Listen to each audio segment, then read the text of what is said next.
Jake Morrison checked his weapon one more time. The night air on Noctara Prime felt heavy and strange. Something about this planet made his skin crawl. He had been a soldier for 8 years, and his instincts told him this mission was different from all the others. "Radio check," he said quietly into his helmet mic. "Lisa here. All systems normal," came the first response. Lisa Grant was their tech expert. If any equipment failed, she could fix it. "Danny, ready to go," said the young private. Danny Cole was only 22, the youngest member of their squad. But he could shoot better than anyone Jake had ever seen. "Maya, checking in," said their medic. Maya Brooks carried medical supplies instead of extra ammunition. She had saved Jake's life twice in the past 3 years. "Kyle here, boss," said his second-in-command. Kyle Hayes had served with Jake since the beginning. They trusted each other completely. Jake nodded even though no one could see him in the darkness. "Move out. Stay close and stay quiet." The 5 soldiers moved through the alien forest. Strange plants glowed with soft blue light. The trees had black bark and silver leaves. Everything about this world felt wrong to Jake. The briefing had been short. Too short. Their commanders had told them to investigate energy readings in a restricted area. That was all. No details about why the area was restricted or what they might find there. After an hour of walking, Lisa stopped. "Sergeant, I'm picking up something weird on my scanner." Jake moved beside her and looked at the small screen on her wrist. The readings made no sense. "What am I looking at?" "I don't know," Lisa said, and her voice held worry. "The scanner shows life signs ahead, but they register as both alive and dead at the same time. That's impossible." "Nothing's impossible anymore," Kyle said. "Not since we met the aliens." They kept moving. Soon they saw the markers. Tall stone pillars stood in a circle forming a boundary.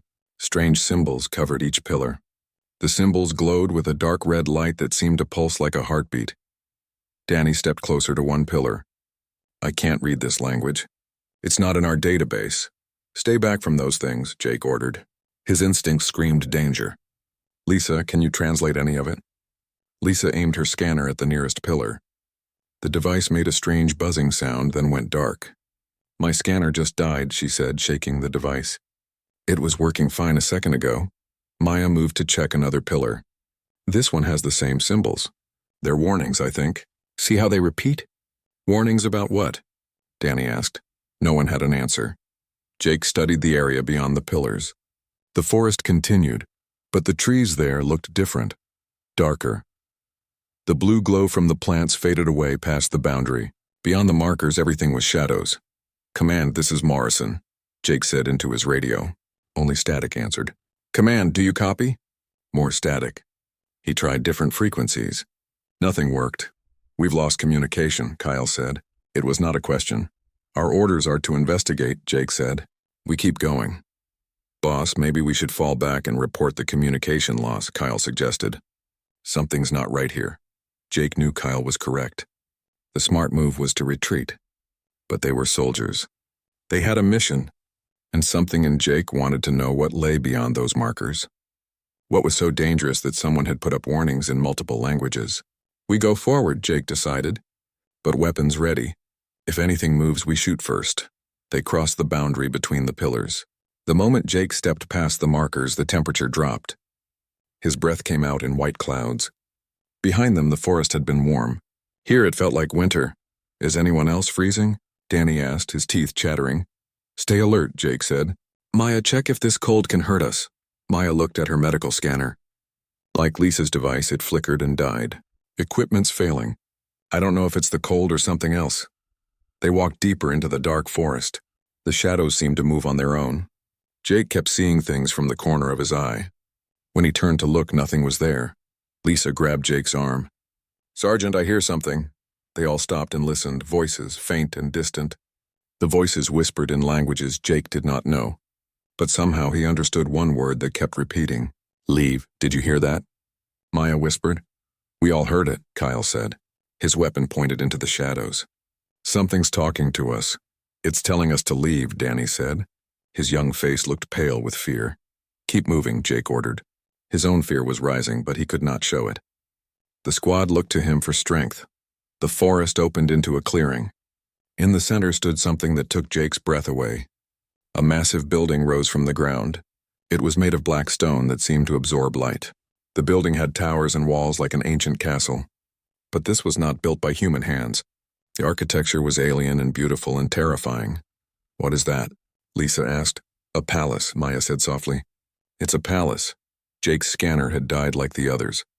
But he did not need technology to feel the power radiating from that structure. The palace hummed with energy. It was old, very old, and it was waiting. Command said nothing about any structure, Kyle said. "How did they miss this?" "It's huge." "Maybe they didn't miss it," Jake said slowly. "Maybe this is what they sent us to find." A sound made them all spin around. It came from behind them. The way they had come was gone. The forest had changed. Trees now stood where there had been open path. They were trapped. "We need to get out of here," Danny said, his voice rising. "This is wrong. Everything about this is wrong." Then the electromagnetic pulse hit. A wave of energy washed over them like invisible fire. All their equipment died instantly. Helmet lights, scanners, radios, everything went dark. Jake felt the pulse in his bones. It made his teeth ache. When his vision cleared, his squad was gone. Jake stood alone in the clearing. "Lisa." "Kyle! Maya! Danny!" he shouted. Only silence answered. He was alone before the Black Palace. The massive doors stood closed. As Jake watched, they began to open. They moved without sound, swinging inward to reveal darkness beyond. A darkness that seemed deeper than normal shadow. Jake's training told him to run. Find his squad. Get away from this place. But his feet moved forward instead. Step by step, he walked toward the open doors. He could not stop himself. Something called to him from inside that palace. Something that had been waiting a very long time. He reached the entrance and stopped. The darkness inside was complete. He could not see anything beyond the threshold. For a moment, Jake stood there, knowing that crossing that threshold would change everything. His old life would end. Whatever waited inside would make sure of that. Jake Morrison took a breath and stepped into the darkness. Behind him, the great doors closed with a soft boom. The sound seemed final, like the closing of a tomb. And in the shadows of that alien palace, something ancient stirred. Something that had been sleeping for 3,000 years had finally awakened. The hunt was over. The human had come at last. Jake's eyes adjusted slowly to the darkness inside the palace. His weapon felt heavy in his hands. Every instinct screamed at him to turn around and run. But the doors behind him were sealed shut. There was no going back now. The corridor stretched ahead of him longer than should be possible. The palace had looked large from outside, but this hallway seemed endless. The walls were made of smooth black stone that reflected no light. Yet somehow Jake could see. A faint glow came from nowhere and everywhere at once. His boots made no sound on the floor. The silence pressed against his ears like water. Jake moved forward because there was nothing else to do. He kept his weapon ready, finger near the trigger. If something jumped out at him, he would shoot first and ask questions later. The corridor finally ended at a massive room. Jake stopped at the entrance and stared. The throne room was enormous. The ceiling rose so high that shadows hid it from view. Pillars of black stone held up the structure. Each pillar had carvings that seemed to move when Jake looked away. At the far end of the room sat a throne. It was carved from a single piece of dark crystal. And on that throne sat a woman. She was beautiful in a way that hurt to look at. Her skin glowed pale white like moonlight made solid. Her hair fell in waves of silver and black down to her waist. She wore a dress that seemed made of shadows and starlight, but it was her eyes that held Jake frozen. They shifted color as he watched, from deep red to purple to black and back again. "Welcome, soldier," she said. Her voice was soft but filled the entire room. "I have been waiting for you." Jake raised his weapon, aiming at her heart. "Don't move. Identify yourself." She smiled, and Jake felt his heart skip a beat. That smile held 3,000 years of patience and power. "You may call me Celine. I am the Empress of the Valtor bloodline. And you are Jake Morrison, Sergeant in the Terran Defense Coalition. You are 29 years old. You were born in Colorado. Your mother's name is Helen. Your father died when you were 12. Shall I continue?" "How do you know that?" Jake demanded. His weapon did not waver. "I know many things," Celine said. She stood from her throne with impossible grace. "I have been watching your species for decades, waiting for the right moment, waiting for the right human." "Stay where you are," Jake ordered. Celine ignored him and walked down the steps from her throne. Jake's finger tightened on the trigger. But he did not fire. Something stopped him. Maybe it was curiosity. Maybe it was the way she moved, like water flowing. Or maybe it was the fact that his weapon suddenly felt useless against her. "Your weapon cannot harm me," Celine said, as if reading his thoughts.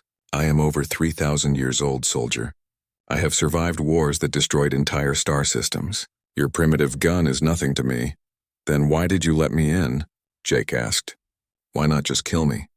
"Because I need you alive," Celine said simply. She stopped 10 feet away from him. "I need your species, and whether you know it or not, your species needs mine." Jake kept his weapon pointed at her but lowered it slightly. "What are you talking about?" "The Syndicate Council," Celine said. "The alien alliance that welcomed humanity 30 years ago. The ones who gave you star travel technology. The ones who asked you to fight in their wars. They lied to you about everything. Why should I believe you?" "Because I can show you the truth," Celine said. "The real history of this galaxy. The genocide that created the Syndicate. The reason they fear my kind. And the reason they brought humans into space." Jake wanted to dismiss her words as lies, but something in her voice made him listen. "Where is my squad?" "Safe," Celine assured him. "They are in stasis chambers elsewhere in this palace, unharmed, asleep. When I release them, they will remember nothing of the past hour." "Unless you want them to remember." "Release them now," Jake demanded. "First listen to what I have to say," Celine said. "Then you can decide. If you want to leave after hearing the truth, I will let you go. You and your squad. You have my word." "The word of a monster?" Jake said. Celine's eyes flashed red for a moment. "Monster. Yes, that is what they call my people. The Syndicate has taught you well. Tell me, soldier, what makes someone a monster? Drinking blood to survive? Humans eat animals. You kill to eat. How is that different?" "We don't drink the blood of intelligent beings," Jake said. "Neither do I," Celine said softly. "Not anymore. Not for 1,000 years. But the Syndicate will never let that truth be known. It is easier to call us monsters. Easier to justify what they did to my people." Jake's arms were getting tired from holding the weapon. He lowered it but kept it ready. "Talk, I'm listening." Celine gestured to the wall beside them. The black stone began to glow. Images appeared on the surface like a video screen. Jake saw alien cities under multiple suns. He saw ships flying between stars. He saw beings that looked like Selene, thousands of them living in peace. "This was the Valter Empire," Selena said. "We ruled 100 worlds, not through conquest but through cooperation. We shared our technology. We healed diseases. We ended wars. For 10,000 years the galaxy knew peace because of us." The images changed. Jake saw different aliens. Some looked like giant insects. Others were made of living crystal. Some had too many arms and eyes. "These are the founding species of the Syndicate," Celine continued. "The Kryn, the Thalos, the Zorath. They grew jealous of Valter influence. They feared our power, so they decided to destroy us." The images showed horror. Cities burning, ships exploding, Valtor beings falling dead in the streets. Jake felt sick watching it. "They created a plague," Celine said, her voice hard with ancient anger. "A disease that targeted Valter biology. It spread across all our worlds in a single week. Billions died. Those who survived the plague were hunted down and killed. The Syndicate called it salvation. They said they were saving the galaxy from parasites." "Why?" Jake asked. "Why commit genocide?" "Because we could do something they could not," Celine said. "We could share consciousness. Through blood we could connect minds, share memories, share knowledge instantly across light years. We could unite species in ways they never could." And that terrified them. The images faded. Celine turned to face Jake directly. "I survived because I was strong. I hid here on this world behind barriers that took me centuries to build. I waited, I grew stronger. And I watched as the Syndicate rewrote history. They made us into legends, into vampires, into monsters that haunted children's nightmares." "What does this have to do with humanity?" Jake asked. "Everything," Celine said. 30 years ago, the Syndicate discovered that Valter survivors were gathering, preparing to reveal the truth. So they needed soldiers, a species with no connection to the old wars, a species they could control. Jake felt cold understanding creep through him. "They uplifted us." "Yes," Celine confirmed. "Humanity was developing naturally. You would have reached the stars on your own in another century. But the Syndicate accelerated your development. They gave you technology. They made you dependent on them. And then they pointed you at their enemies. The border conflicts, Jake whispered. Not conflicts, Celine said. Extermination missions. Every insurgent force you have fought was actually Valtor refugees. Survivors trying to find safe worlds. Your species has been killing mine for 3 decades and you never knew it. Jake's weapon dropped to his side. He felt the weight of those words crushing down on him. How many missions had he completed? How many targets had he eliminated? Had they all been innocent? I don't believe you, he said, but his voice lacked conviction. Then let me prove it, Celine said. She held out her hand. I can show you everything. Every memory of the genocide. Every truth the Syndicate hides. But it requires trust. You must drink my blood and I must drink yours. The connection will let you see through my eyes. See my memories as if they were your own. You want to drink my blood? Jake took a step back. Not to feed, Celine said. To share. This is how my people communicate truth. Memories cannot lie. You will know if I speak false. And if this is a trick? Jake asked. If you're just trying to turn me into what you are, then shoot me after, Celine said simply. If you feel I have betrayed you, your weapon will work. I give you my word. Jake studied her face. Those alien eyes that shifted colors. That pale skin that seemed to glow. Everything about her screamed danger. But he had come too far to turn back now. And if she was telling the truth, then everything he had fought for was a lie. If I do this, Jake said slowly, you release my squad first. Let them go. They get to leave safely. No, Celine said. They stay in stasis until we are finished. If something goes wrong, if you die, they will be released automatically. The palace will let them leave. But if they wake now, they will try to kill me, and I will have to hurt them to defend myself. Keep them safe, soldier. Trust that I mean what I say. It was insane, all of it. But Jake found himself nodding. Show me. Celine smiled again, that terrible, beautiful smile. She approached him slowly, giving him time to change his mind. When she stood before him, she was close enough that he could feel cold radiating from her skin. She cut her palm with one sharp nail. Blood welled up, dark purple instead of red. Drink, she commanded. Jake hesitated only a second. Then he raised her hand to his mouth and tasted her blood. It was cold and bitter and sweet all at once. The moment it touched his tongue, the world exploded into light and memory and pain. He fell into her past, into 3,000 years of life and death and waiting. And in that moment, Jake Morrison learned the terrible truth about the war he had been fighting. Jake's mind burned with memories that were not his own. He saw through Celine's eyes across 3,000 years. The experience was overwhelming. His human brain struggled to process the flood of information. He saw the Valtor Empire at its peak. Cities that floated in the clouds, gardens that grew in vacuum, children of 100 different species learning together. The Valtor had not conquered these worlds. They had been invited. They brought medicine that could cure any disease, technology that could feed entire planets, peace that lasted for generations. But underneath the peace, resentment grew. The Kryn were a warrior race. They valued strength and conquest. The Valtor way of peace made them feel weak. The Thalos were scientists who took pride in their discoveries. But Valtor technology surpassed theirs in every field. The Zorath were traders who controlled commerce between worlds. The Valtor shared their wealth freely, destroying the Zorath economy.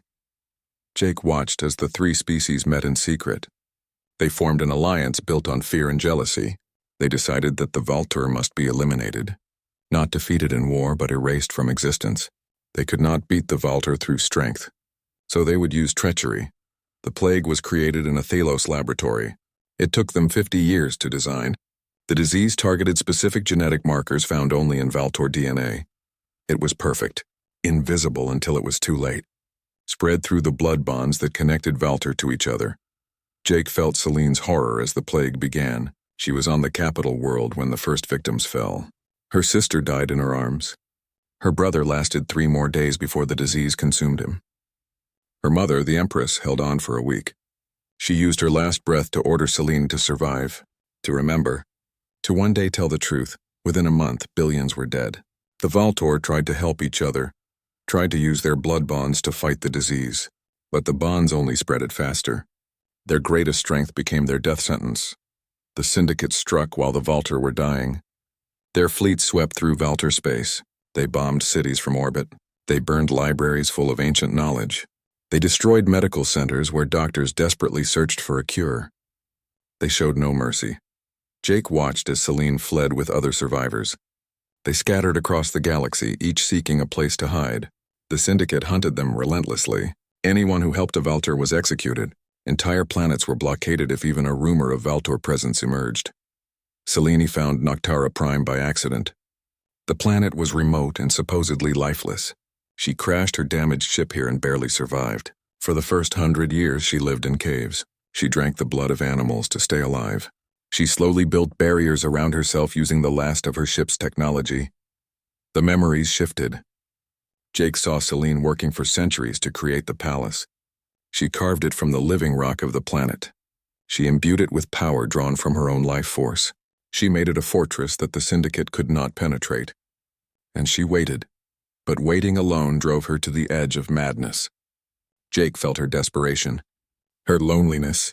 3,000 years without speaking to another intelligent being. 3,000 years of remembering everyone she had lost. She sustained herself on revenge fantasies in the hope that one day, somehow, the truth would come out. Then humanity appeared. Selene had been monitoring space for centuries. She had technology that the Syndicate did not know existed. She watched as Syndicate ships approached a small blue planet called Earth. She watched as they made contact with the primitive species living there. At first, Selene thought the Syndicate had found another species to uplift naturally. But as she watched more carefully, she understood the truth. The Syndicate had detected Valtor life signs in this sector of space. Survivors were gathering, planning. The Syndicate needed soldiers to hunt them down, and humanity was perfect for the role. Humans were aggressive. Humans adapted quickly. Humans followed orders. And humans knew nothing about the old wars. They would believe whatever the Syndicate told them. Jake saw his own species through Selene's eyes. He saw humanity's first contact with the Kryn. He saw the treaties signed. He saw human soldiers trained by Syndicate instructors. He saw Earth's military slowly reshaped into a weapon pointed at the remaining Valtor. Then came the missions. Jake watched in horror as he saw his own operation from a different perspective. 3 years ago, he had led a strike on an insurgent base on the moon of Taro 6. The briefing said they were terrorists planning attacks on civilian targets. The mission had been a success. 12 insurgents eliminated, 0 human casualties. Now Jake saw the truth. The base had not been military. It was a refugee camp. Valtor survivors, mostly elderly and children. They had no weapons. They were simply trying to survive. And Jake had killed them all. The memory crushed him. He wanted to scream. He wanted to deny it. But the memories could not lie. He saw the faces of those he had killed. Saw their fear. Saw them trying to explain in a language he could not understand. Saw himself shooting them anyway because orders were orders. More memories flooded through him. Other missions. Other targets. Some had been actual Valtor warriors who fought back, but many were innocents. Families fleeing from world to world. Doctors trying to heal others. Teachers trying to preserve what was left of their culture. Humanity had been committing genocide for 30 years and never knew it. Jake had personally killed dozens of Valtor. He was a war criminal. They all were. The memories finally stopped. Jake collapsed to the floor of the throne room. His body shook with sobs. Selene kneeled beside him and waited. She had lived with this knowledge for 3,000 years. She could wait a few more minutes for him to absorb it. When Jake could breathe again, he looked up at her. Why show me this?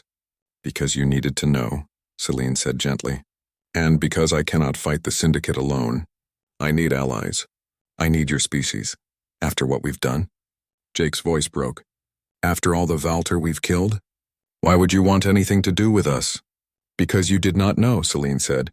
You were weapons wielded by others. The blame lies with those who deceived you, not with you. And because humans have something unique. Something that gives me hope. What could we possibly have that you need? Jake asked bitterly. Selene held out her hand again. This time she cut Jake's palm with her nail. His blood welled up, bright red against his skin. She raised his hand to her lips and drank. Her eyes went wide. She gasped and pulled away. It's true, she whispered. The legends were true. What are you talking about? Human blood, Selene said. It has properties that no other species possesses. When I drink it, I feel stronger, clearer. The madness that has plagued me for centuries, it fades. And most importantly, your blood can carry the bonding without killing you. Jake wiped his bleeding palm on his uniform. Explain that in terms I can understand. Celine sat back on her heels. For 3,000 years I have tried to bond with other species, to create hybrid beings who could help rebuild the Valtor. All of them died. The bonding process requires a complete merging of blood and life force. No species could survive it. Their biology was too different from ours. But humans can? I believe so, Celine said. Your genetic structure is remarkably adaptable. Your species evolved to survive in harsh conditions. You have a resilience that I have never seen before. If a human and a Valtor bonded successfully, the hybrid would have the strengths of both species. Jake shook his head. That's insane. You want to turn me into what you are? Not into a Valtor, Celine corrected. Into something new. Something that has never existed before. A bridge between our species. And more than that, Jake Morrison, I need you to be my witness. Your witness. Celine stood and helped Jake to his feet. The Syndicate has spent 3,000 years building their lie. They control all communication, all records. If I emerge from hiding and tell the truth, who will believe me? I am the monster from their children's stories. They will say I am lying, that I am using mind control, that I am dangerous. So you need a human to confirm your story, Jake said slowly. A soldier with a clean record, someone they can't dismiss as brainwashed. Yes, Celine said. But more than that, I need a human who has seen the truth through my own memories, who can testify that what I show is real. And I need that human to be bonded to me, so they have the strength to survive what comes next. What comes next? War, Celine said simply. When the Syndicate learns that I have made contact with a human soldier, they will come for us. They will try to destroy this palace and everyone in it. They cannot allow the truth to reach Earth. If humans discover what they have been used for, the entire alliance will collapse. Jake walked to the window. Through the crystal glass, he could see the dark forest outside. His squad was somewhere in this palace, sleeping, unaware of the nightmare they had stumbled into. You said you would let us go, Jake said. You promised. And I will keep that promise, Celine said. If you choose to leave, I will release your squad. I will give you evidence to take back to your commanders. Recordings of the memories I showed you. Proof of the genocide. Then I will seal my palace again and return to waiting. Perhaps in another 1,000 years someone else will listen. But if I stay? If you stay, you undergo the bonding ritual, Celine said. It is dangerous. You might die. If you survive, you will be changed forever. You will have my memories, my power, my lifespan. But you will also be bound to me. If I die, you die. If you betray me, we both suffer. Jake turned to face her. And my squad? I will show them what I showed you, Celine said. I will give them the same choice. They can leave or they can stay and fight. But that decision comes after yours. You are their leader. You decide first. It was an impossible choice. Jake had spent his entire adult life as a soldier, following orders, trusting his commanders, believing he was fighting for something good. Now he knew it was all a lie. Every mission, every medal, every commendation, built on genocide and deception. He thought about his mother back on Earth. She was proud of him, proud of her soldier son protecting humanity from dangerous aliens. How could he tell her the truth? How could he explain what he had done? But then he thought about the faces from Celine's memories. The Valtor children who had died because humans pulled the trigger. They deserved justice. They deserved someone to speak for them. Jake took a deep breath and met Celine's shifting eyes. If I do this, if I bond with you, we do it my way. You release my squad first. You show them everything, and they get to choose for themselves. No manipulation. No mind control. They decide freely. Celine smiled sadly. You have a good heart, soldier. It is why I chose you very well. I agree to your terms. Then I'll do it, Jake said. Show me your ritual. Let's become this bridge between species, and then let's burn the Syndicate's lies to ash. Celine's smile grew wider, showing teeth that were slightly too sharp. Then let us wake your friends. They deserve to know the truth. And after that, we will begin your transformation. The Syndicate will detect it. They will come. And when they do, the galaxy will finally learn what they did to my people. She raised her hand, and somewhere in the palace, stasis chambers opened. 4 soldiers began to wake. Jake stood beside Celine as his squad members stumbled into the throne room. They looked confused and disoriented. Their last memory would be the electromagnetic pulse in the forest. Now they woke in an alien palace with their sergeant standing next to a creature from nightmare stories. Kyle raised his weapon immediately. "Boss, step away from that thing." "Stand down," Jake ordered. His voice was firm but gentle. "She's not our enemy." "Not our enemy?" Lisa stared at Celine with wide eyes. "Jake, that's a Valter." "That's a vampire. We need to call for extraction right now." "Our communications don't work here," Maya said quietly. She was studying Celine with clinical interest. "And I don't think extraction is coming." Danny kept his rifle pointed at the floor, but his finger stayed near the trigger. "Sarge, what's going on?" "Where are we?" "Sit down," Jake said. "All of you. You need to see something." "I'm not sitting down while that monster is here," Kyle said. He took a step forward, weapon aimed at Celine's head. "I'm taking the shot." He pulled the trigger. The weapon clicked empty. Kyle looked at his rifle in confusion. The power cell was dead. So was Lisa's, Maya's, Danny's. All their weapons were useless. Celine had not moved. She stood perfectly still, watching Kyle with eyes that glowed red. "I could have killed you all 100 times already," she said softly. "If I wanted you dead, you would be dead."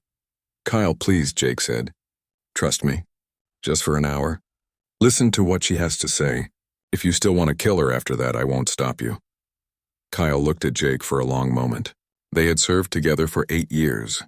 They had saved each other's lives. That bond of trust ran deep. Finally, Kyle lowered his weapon. 1 hour. Then I'm making my own decision. They sat on the floor of the throne room. There were no chairs. Celine stood before them like a queen addressing her subjects. Jake stood beside her, knowing how strange it must look to his friends. "I'm going to show you something," Celine said. "It will be uncomfortable. You will see through my eyes, live through my memories. It is the only way to prove I speak truth. You can refuse, but if you refuse, you will never know what your species has really been doing for the past 30 years. "I don't trust this," Kyle said. "She could put anything in our heads." "Memories don't lie," Jake said. "I've already seen. That's why I'm standing here. That's why I believe her." Lisa looked between Jake and Celine. "What do we have to do?" "Drink my blood," Celine said simply. "A small amount.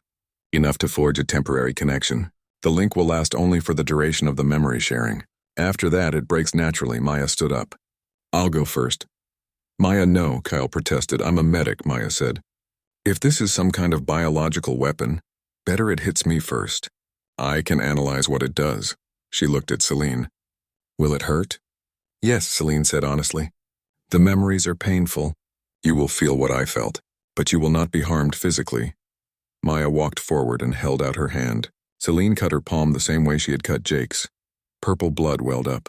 Maya hesitated only a moment before pressing her lips to the wound and drinking. Her eyes rolled back in her head. She collapsed. Jake caught her before she hit the floor.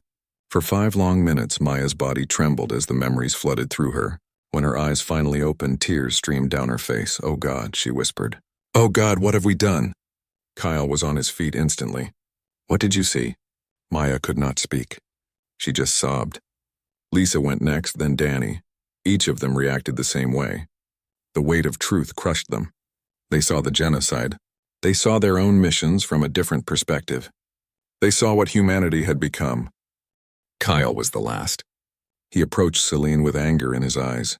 "If this is a trick, if you hurt my people, I will find a way to kill you." "I know," Celine said.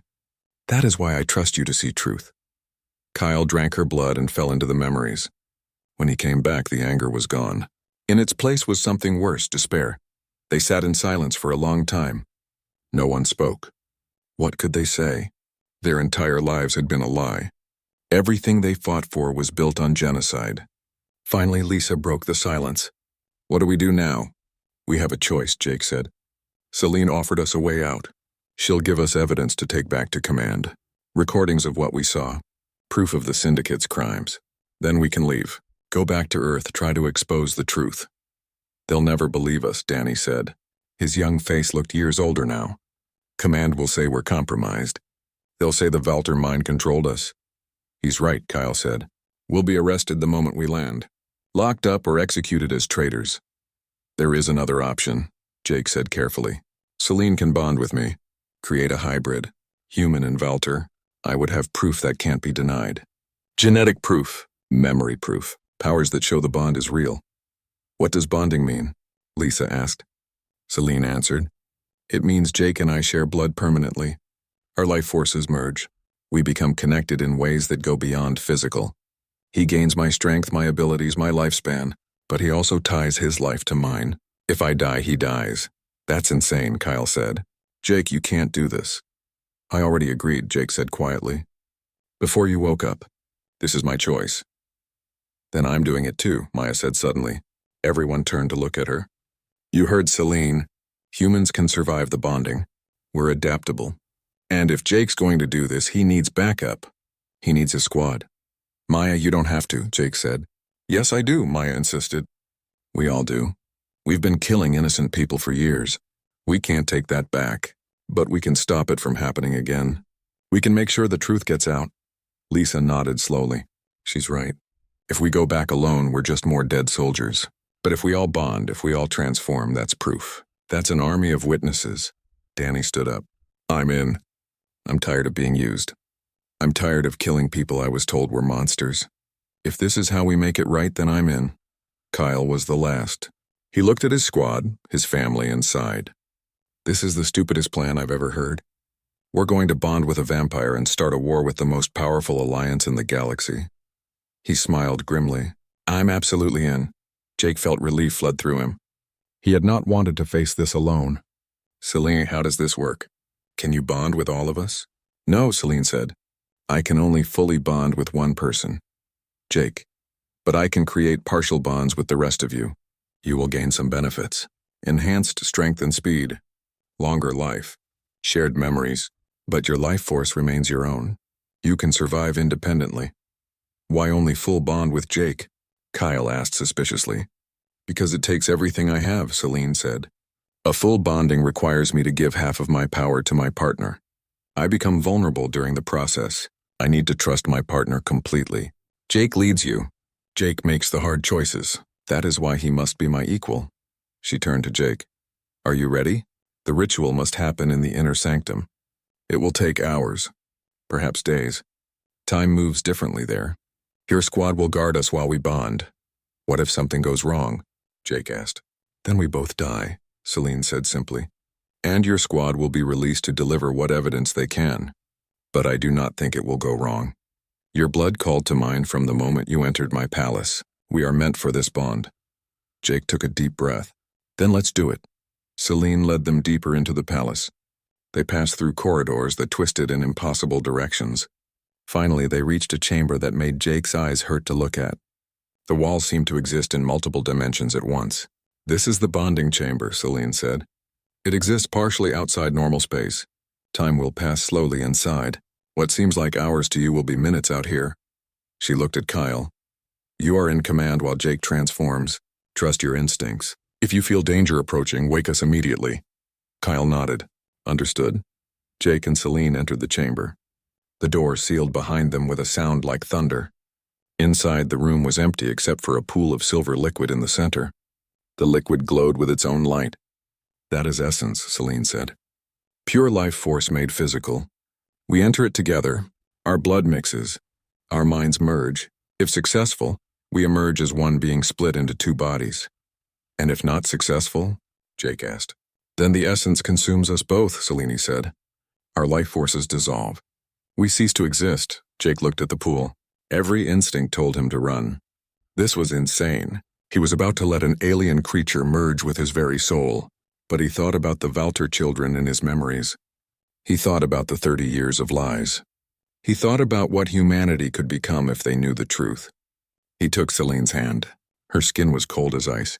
Together they stepped into the pool. The essence was not liquid. It felt like lightning and silk and fire all at once. It flowed into Jake's mouth, his nose, his eyes. It invaded every cell of his body. He felt Celine's presence inside his mind, mixing with his own thoughts. Pain came next. Incredible, overwhelming pain. His human cells were dying and being reborn. His DNA was rewriting itself. His bones strengthened. His muscles reformed. His brain expanded to accommodate 3,000 years of new memories. Jake screamed. He could not help it. The pain was beyond anything he had ever felt. He was dying. He was being born. He was becoming something new. Through the pain, he felt Celine suffering too. She was giving up half of everything she was. Half her power. Half her life. She was making herself vulnerable in ways she had not been for 3,000 years. She was trusting him completely. Time lost all meaning in the chamber. Hours or days or years might have passed. Jake could not tell. He existed only in pain and transformation, and the strange comfort of Celine's presence beside him. Then finally the pain stopped. The essence receded. Jake and Celine collapsed on the chamber floor, no longer separate but not quite merged. They were two bodies with a shared soul. Outside the chamber, alarms began to sound. The Syndicate had detected the energy release. Ships were coming. War was about to begin. Jake opened his eyes and the world looked different. Colors were brighter. Sounds were clearer. He could hear Kyle's heartbeat through the chamber walls. He could smell the metal in the palace stones. His senses had expanded beyond normal human limits. Beside him, Selene stood slowly. She looked weaker than before, but still powerful. The bonding had taken half her strength, but given it to Jake. He could feel her presence in his mind like a second voice, not controlling him, but always there, connected. "How do you feel?" she asked quietly. "Different," Jake said. He looked at his hands. They looked the same, but he could feel the power running through them. Strong, very strong. The chamber door opened. Kyle rushed in with his weapon ready. He froze when he saw Jake. "Boss? Is that still you?" "It's me," Jake said. His voice sounded slightly different, deeper. "The bonding worked, Kyle. I'm still human. Just more than human now." "The alarms," Kyle said urgently. "Something triggered every alert system in this palace." "What happened?" "The ritual released energy," Celine said. She walked past Kyle into the corridor. "The Syndicate would have detected it. They will come to investigate. We have very little time." Jake followed her out. Lisa, Maya, and Danny waited in the hall. They stared at him with wide eyes. Jake knew he looked different now. His eyes probably shifted colors like Celine's. His skin probably had that pale glow. "We need to contact Earth," Jake said. "Get word to our command. Tell them what's happening here." "Already tried," Lisa said. She held up her dead communication device. "Everything's still fried. The palace blocks all signals." "I can fix that," Celine said. She touched the wall and it began to glow. "The palace has its own communication system. Technology from before the genocide. I can broadcast directly to your fleet." "How long until the Syndicate arrives?" Maya asked. Celine closed her eyes, sensing something beyond their perception. 2 hours, maybe less. They are sending everything they have in this sector. At least 20 warships. 20 ships against one palace, Danny said. "We can't fight that." "We don't fight," Jake said. His new enhanced mind was already forming a plan. "We broadcast first. Get the truth out to every human ship in range. Let them decide what to do when the Syndicate arrives." Celine nodded approvingly. "The humans must choose. Side with the lies they have been told or stand with the truth. Either way, the Syndicate will show their true nature today." They rushed to the palace's communication center. The room was filled with technology that looked ancient and advanced at the same time. Celine activated the systems with practiced ease. Screens lit up showing space around the planet. "I can reach your flagship from here," Celine said. The ship called the Defiant. "Admiral Patricia Hayes commands it." "Hayes is tough," Kyle said. "Former Marine. She doesn't trust easy." "Then we give her evidence she cannot deny," Jake said. He stepped up to the communication console. "Celine, can you record what I'm about to say and attach the memory files?" "Yes," Celine said. "I can transmit everything. The memories of the genocide, the proof of Syndicate crimes, all of it." Jake took a deep breath. This was the moment. Once he sent this message, there was no going back. Humanity would know the truth. They would know what their soldiers had been used for. Some would deny it. Some would be angry at him for revealing it. But they deserved to know. "Record," he said, "the system activated." Jake spoke clearly and calmly. "This is Sergeant Jake Morrison, service number 77349021, calling the Defiant.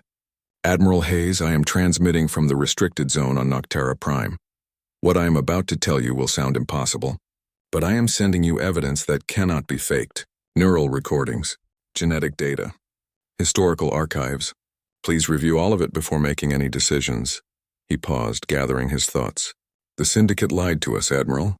For 30 years. They have used humanity as weapons in a genocide. Every insurgent we fought was a refugee. Every target we eliminated was an innocent.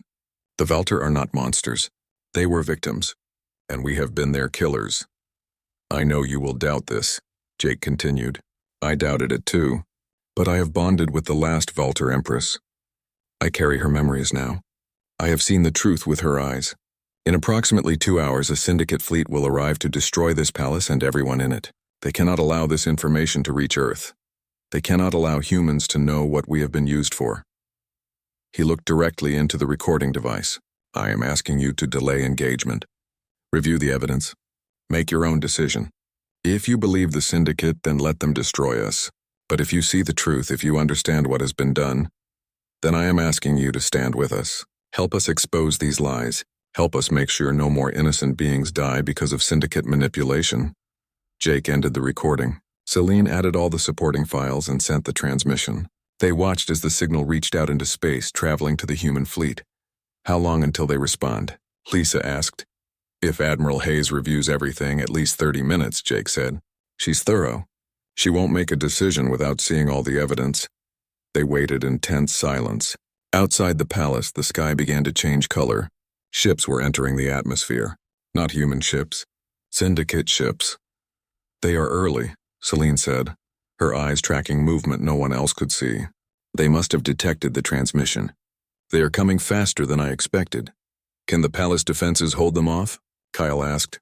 For a time, Celine said, but not forever. The palace was designed to hide, not to fight. Jake felt something through his bond with Celine, a sensation like electricity. They're charging weapons. They're going to bombard us from orbit. Alarms screamed through the palace. The walls began to glow with defensive shields. Energy barriers formed around the structure. The first shots from the syndicate fleet hit the shields with tremendous force. The entire palace shook. They are not waiting for negotiations, Celine said. They are trying to destroy us before the humans can respond. The Defiant must have received our message by now, Maya said. Why aren't they responding? Because they are debating, Jake said. He could almost see it in his mind. The human commanders arguing. Some wanting to help. Others calling them traitors. Admiral Hayes in the middle trying to decide what truth meant. Another volley of weapons fire hit the shields. The barriers held, but Jake could feel them weakening. The syndicate fleet had more firepower than Celine's ancient defenses could handle for long. We need to show them, Jake said suddenly. Not tell them. Show them what we are. What do you mean? Kyle asked. Jake smiled, feeling his new fangs for the first time. I mean, we go outside. We show the syndicate that humanity has changed, that we know the truth, and we broadcast it all so every ship can see. That's suicide, Danny protested. Those ships will shoot you on sight. Not if they are confused, Jake said. Not if they see a human who has bonded with a Valtor. Not if they realize their entire operation has been compromised. He looked at Selene. Can you keep me alive out there? Yes, Celine said. Through our bond, I can protect you. But Jake, if they use heavy weapons, even I cannot save you. Then I better move fast, Jake said. He turned to his squad. Stay here. Protect Celine if anything happens to me. She is the key to everything. Without her, the evidence means nothing. Kyle grabbed Jake's arm. Boss, don't do this. We just got you back. This is why we bonded, Jake said gently. This is why I accepted the change. Someone has to stand up and show them the truth. It might as well be me. He walked to the palace entrance. The great doors opened for him. Outside, the sky was filled with alien ships. Their weapons glowed with charging energy. Jake could see Kryn vessels with their insect-like designs. Thelos ships that looked like floating crystals. Zorath battleships covered in trade symbols turned to war machines. Jake stepped outside the palace shields. Immediately, dozens of targeting systems locked onto him. He raised his hands, showing he was unarmed. Then he activated his communication link. This is Jake Morrison, he broadcast on all frequencies. Human soldier, I am standing before you as proof that humans and Valter can bond. We are not your weapons anymore. We know what you made us do. We know about the genocide. And we will not help you anymore. The syndicate fleet hesitated. They could kill him easily. But doing so on an open channel while he surrendered would look bad. They needed to at least pretend to negotiate. A voice answered his broadcast. It sounded like rocks grinding together. Human soldier, you have been compromised. The Valter creature has infected your mind. Surrender and we will cure you. I am not infected, Jake said. I am enhanced. I can show you. Before they could respond, Jake moved. His new speed was incredible. He was faster than their targeting systems could track. He leaped hundreds of feet into the air, something no normal human could do. He demonstrated strength by lifting a boulder the size of a car. He let his eyes glow with Valter power. The Syndicate fleet watched in shock. Every transmission was being recorded. Every ship could see what humanity had become capable of. Then Admiral Hayes's voice cut through all other channels. This is the Defiant. We have reviewed the evidence. We are moving to defensive positions around Noctara Prime. Any ship that fires on Sergeant Morrison or the Palace will be fired upon. This is not a negotiation. Jake felt hope surge through him. The human fleet appeared on his sensors. Dozens of ships breaking formation with the Syndicate, moving to protect the planet. Protecting him. The Syndicate commander's voice turned angry. Admiral Hayes, you are making a terrible mistake. That soldier is compromised. The Valtor must be eliminated. No, Admiral Hayes said firmly. The only mistake was believing you for 30 years. We have seen the evidence. We know what you did. We know what you made us do, and we will not be your weapons anymore. The Syndicate fleet and the human fleet faced each other in orbit. For a long moment, no one moved. The tension was unbearable. One wrong decision and war would begin. Then the Syndicate made their choice. They opened fire. Not at Jake or the Palace. They fired at the human ships. The betrayal was absolute. The Syndicate would rather fight humanity than let the truth survive. Their first volley destroyed 2 human frigates before shields could activate. Hundreds of human soldiers died in those first seconds. Admiral Hayes's response was immediate. All ships return fire. Protect the Palace. Protect the evidence. Do not let them destroy the truth. The Battle of Noctara Prime had begun. Jake watched from the ground as human ships fought the Syndicate fleet. Green energy beams from Kryn vessels met blue plasma from human railguns. Missiles filled the space between ships. Shields flared and died. Ships exploded in silent bursts of light. Jake wanted to help, but he was on the ground. Then Celine's voice filled his mind through their bond. The Palace has weapons. Ancient weapons. I can activate them, but I need your strength. Our combined power can turn the tide. Do it, Jake commanded. Power flowed from him to Celine and back again, amplified by their bond. The Palace began to glow. Hidden weapons emerged from the structure. Electromagnetic pulses shot into space, not destroying ships but disabling them. Kryn vessels lost power and drifted. Thalos ships stopped moving. Zorath battleships went dark. The Syndicate fleet was crippled without loss of life. The Palace weapons had been designed for defense, not destruction. They neutralized threats without killing. Within 3 hours, the battle was over. The Syndicate fleet floated powerless in orbit. The human fleet maintained a defensive perimeter. No one had won, but the truth had survived. Admiral Hayes transmitted to every ship in the sector. This is Admiral Patricia Hayes of Earth's Terran Defense Coalition. We are transmitting evidence of crimes committed by the Syndicate Council. 3,000 years of genocide. 30 years of using humanity as weapons. This information is being broadcast on all channels. Every species in the galaxy will see what was done. Jake watched as the transmission spread, not just to nearby ships, but to relay stations, to colonies, to Earth itself. Within hours, billions of beings across the galaxy would know the truth. Celine joined Jake outside the Palace. She looked tired but satisfied. It is done, she said softly. The truth is free. What happens now? Jake asked. Now the galaxy must decide, Celine said. Some will deny it. Some will defend the Syndicate. But many will see what was done and demand justice. Change is coming. Slow change, but real change. Kyle, Lisa, Maya, and Danny came outside to join them. They had been monitoring everything from inside. Now they stood together as a squad, watching the disabled Syndicate ships in orbit. Earth is calling, Lisa said. She held up a restored communication device. They want to speak with you. Both of you. Jake and Celine looked at each other. Their bond allowed them to communicate without words. They both knew this was just the beginning. There would be trials, investigations, accusations. Some humans would call them traitors. Some would call them heroes. But they had told the truth. They had exposed the lies, and they had given humanity a choice. Tell Earth we will come, Jake said. Tell them the Valter Empress and the first human hybrid request permission to enter Earth space. We have much to discuss.